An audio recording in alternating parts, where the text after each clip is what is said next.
I think the biggest lesson that we learned is our democracy can work, and it pretty much does work, because when everybody's mad, when everybody's tired of something, we do have the power to fire whoever's in office. And I got to see that firsthand. And so for me, that led me to be inspired, more motivated heading into the runoffs.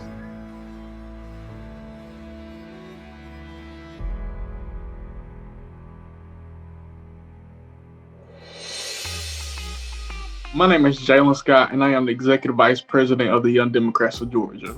We know that this election is very, very important. Georgia hasn't blew since 1992. So just being able to flip the state for Joe Biden is definitely a huge accomplishment. And so I think leading up to the January 5th election, one thing that we have to really sit and realize is that the balance of the Senate is actually controlled by whatever happens on January 5th. So Jon Ossoff and Raphael Warnock both have to win for us to have a 50-50 tie where VP Harris can break the tie.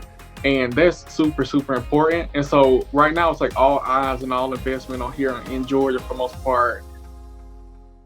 I mean, in the past, we really haven't had the infrastructure to do everything we would want to do. But in this election cycle, it's completely different. We've been able to raise a bunch of money in that sense, establish a full-blown field plan that allows every young person, if you want to get involved, if you want to do something, if you want to be mobilized during this election cycle, you have the ability to be able to do that. So we're looking for phone bankers, text bankers, and we want to be able to do more in-person canvassing and stuff, but we really have to think on that since COVID. But really the big ideas behind this is if you don't have a laptop, if you don't have a phone, if you don't have access to technology, the Young Democrats of Georgia, we want to be able to get that to you.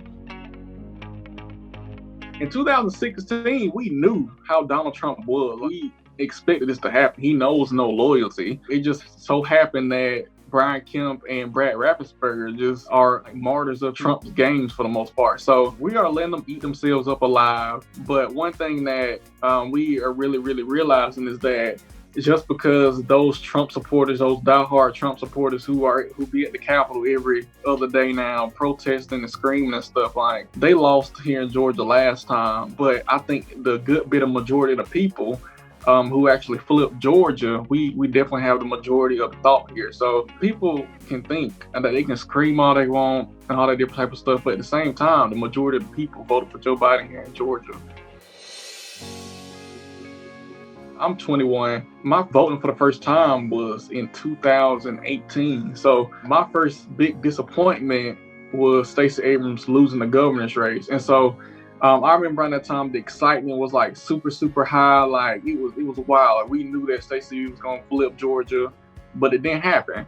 And it's very discouraging in that sense, especially being able to be a part of the people who work to try to make it happen. And being involved on the ground level. But I think that was more of a sign of maturity, hey, we need to be a little bit more humble about this. This ain't done yet. It's just only more work to do.